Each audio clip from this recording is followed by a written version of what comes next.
Marxism Lesson 3, The Commodity. In Lesson 2, we identified what capital is. We viewed what hypothetically occurs in an abstract and ideal capitalist situation. Commodities go in, people get paid, profit gets made, but in reality, the process is a lot more complex than that.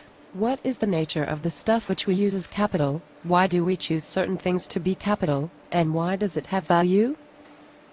These commodities are essentially anything which meets human needs, which are external to ourselves.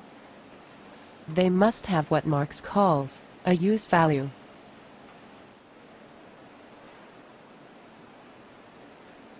You cannot quantify use value, you can only determine whether it exists in the item in question. However, it has an exchange value, that is, the quantity of commodities it can be exchanged for. For example, I can exchange 20 bushels of corn for 2 pounds of iron, and I can exchange 2 pounds of iron for 1 coat. Therefore, 20 bushels of corn also can be exchanged for 1 coat. These all are of equivalent exchange value.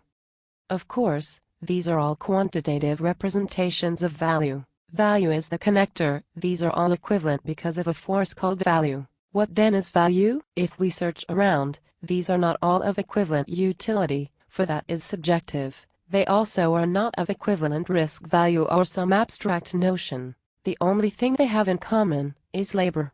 Labor alone is so variable that we worry there may be no common denominator at all. But, if we find the labor time required to produce any use value under the conditions of production, normal for a given society and with the average degree of skill and intensity of labor prevalent in that society, then we find that the denominator would be such a socially necessary labor time.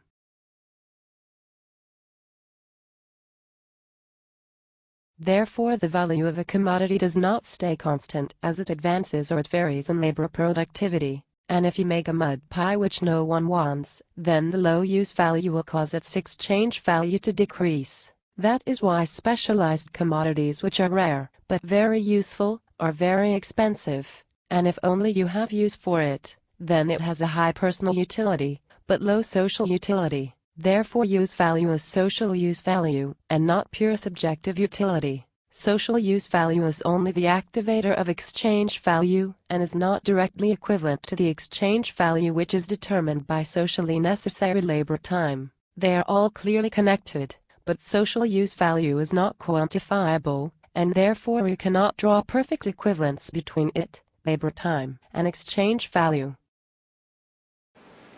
Marx argued that the socially necessary labor time which goes into commodity production is in fact embodied in the commodities themselves. Therefore, if the socially necessary labor time which goes into production of a commodity decreases, then there is a direct correlation with its exchange value. For example, 20 yards of cloth take 5 minutes to weave and are worth $2, and when one takes that cloth and in 10 minutes makes 20 yards of linen, then the same length in linen is worth $4. Remember, these are in socially necessary labor times, and thus averaged out amongst all examples in this society's market. And since it takes 10 minutes to make a shirt using the same materials and tools, it also costs $4. There are only 2 types of commodity: natural commodities and value commodities. One is free, like air or water, and the other has value, because we utilize human labor to transform nature. Once someone puts labor into a raw material and makes it into a value commodity,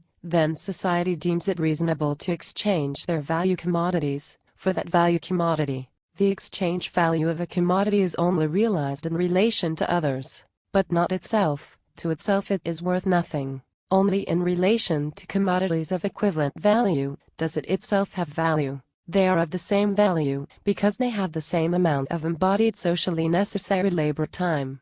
Not only can the wheat be compared to the coat, but to all other commodities. We can expand the form of value infinitely. This is called the total or expanded form of value. X commodity A equals Y commodity B equals Z commodity C equals Q commodity D, etc., where the lowercase letter equals quantity and the capital equals the quality of the specific commodity in question. Every other commodity now becomes a mirror of wheat's value. Once put into expanded or total form, the use value of a commodity becomes irrelevant and the magnitude of value, determined by socially necessary labor time, becomes the key to exchange. This chain is infinite and ever-changing as productivity changes.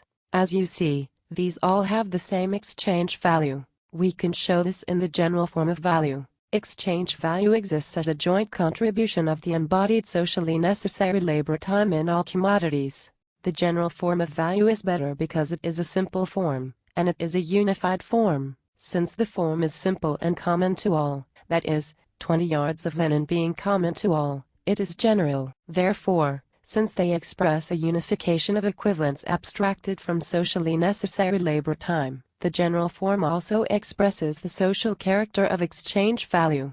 This is also a superior model because it shows more than one equivalency, and commodities cannot be of perfect equivalency unless expressed in relation to all other commodities. One can now measure all exchange value in one type of commodity, like linen, but that is not very practical, so most societies settled on gold instead. Once a commodity has been set aside as the pure representative of exchange value, then its relation to other commodities is called the money form of value.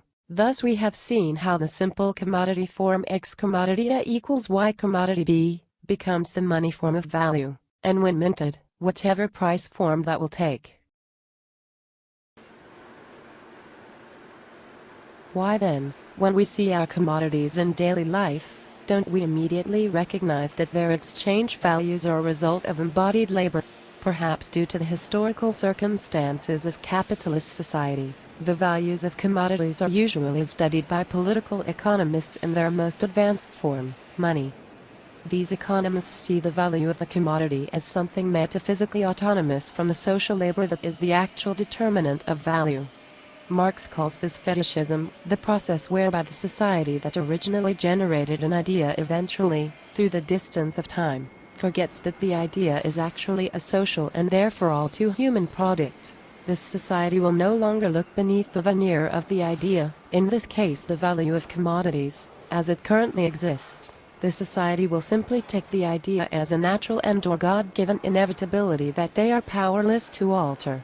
Marx compares this fetishism to the manufacturing of religious belief. People initially create a deity to fulfill whatever desire or need they have in present circumstances, but then these products of the human brain appear as autonomous figures endowed with a life of their own and enter into relations both with each other and with the human race. Similarly, commodities only enter into relation with each other through exchange, which is a purely social phenomenon. Before that, they are simply useful items, but not commodities.